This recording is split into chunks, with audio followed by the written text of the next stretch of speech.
Ada yang tanya, bilakah bantuan Allah akan datang, atau kenapakah bantuan Allah belum datang?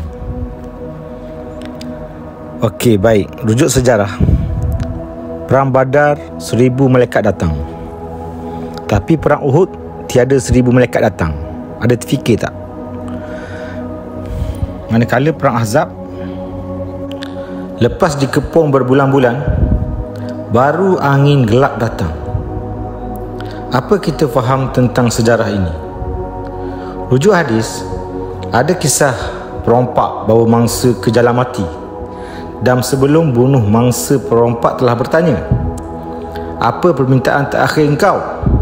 Jawab mangsa, saya nak solat sunat buat kali terakhir. Perompak itu ketawa berdekah-dekah sambil menunjuk kepada tulang temulang manusia yang berselerak di situ. Katanya, semua mayat-mayat ni saya bunuh setelah buat permintaan yang sama, nak solat. Tapi Tuhan tak tolong pun. Gelak perompak itu. Namun mangsa rompakan tadi tetap tunaikan solat sunat 2 rakaat dengan tenang. Dan sebaik habis solat, tiba-tiba muncul malaikat dari langit memanah perompak tadi.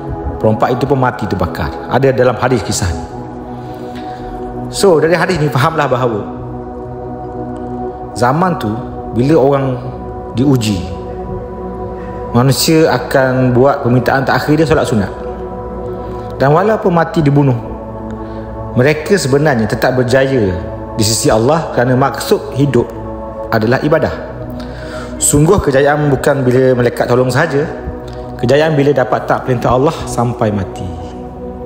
Rujuk kisah sahabat yang kena tangkap dekat Bir Maunah. Musuh Islam tanya soalan sama, apa permintaan terakhir kamu? Jawab sahabat tu, saya nak solat sunat buat kali terakhir. Lepas solat, sahabat ni pun dibunuh. Dan Nabi telah bersaksi dari jauh bahawa sahabat ini adalah ahli syurga. Okey, rujuk sejarah lagi. Sewaktu Nabi Muhammad SAW melihat keluarga Yasir diseksa, telah berkata, bersabarlah keluarga Yasir, sesungguhnya kamu semua dijanjikan syurga. Lalu Sumayyah pun dibunuh dan menjadi wanita pertama yang syahid. Kita ada tertanya tak, kenapa malaikat tak tolong Sumayyah?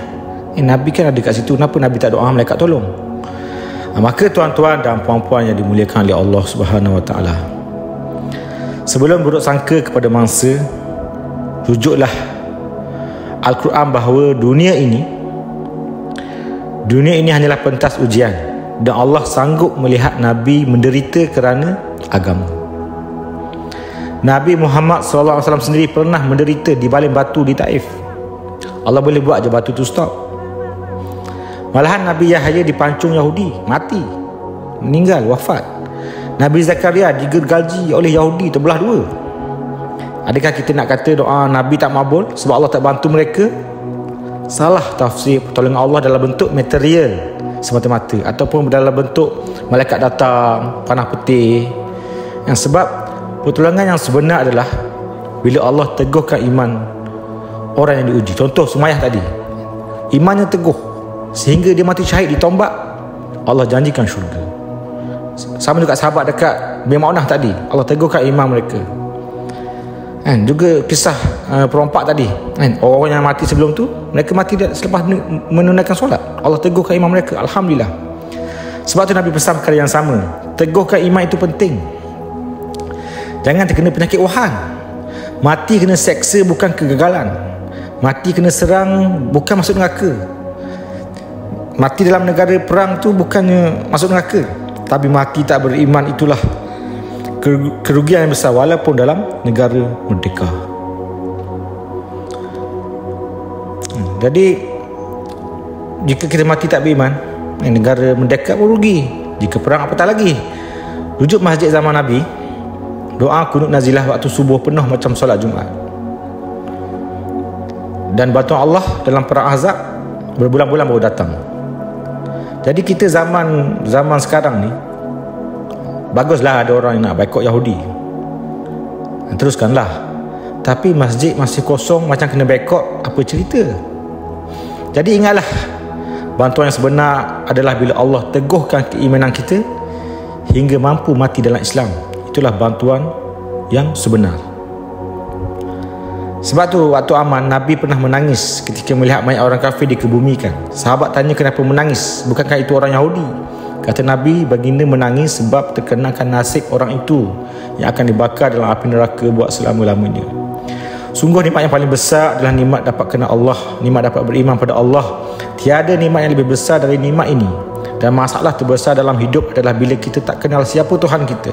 Itulah masalah terbesar dalam hidup, yang mana semua ahli neraka sanggup buat apa sahaja agar dapat kembali ke dunia untuk beriman, walaupun hanya sepemerahan susu lembu kadar hayat. Tak apa, asalkan dapat kenal Allah, dapat beriman kepada Allah sebelum mati.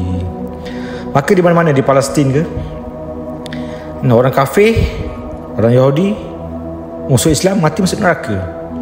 Dan orang Islam yang beriman, mati masuk syurga.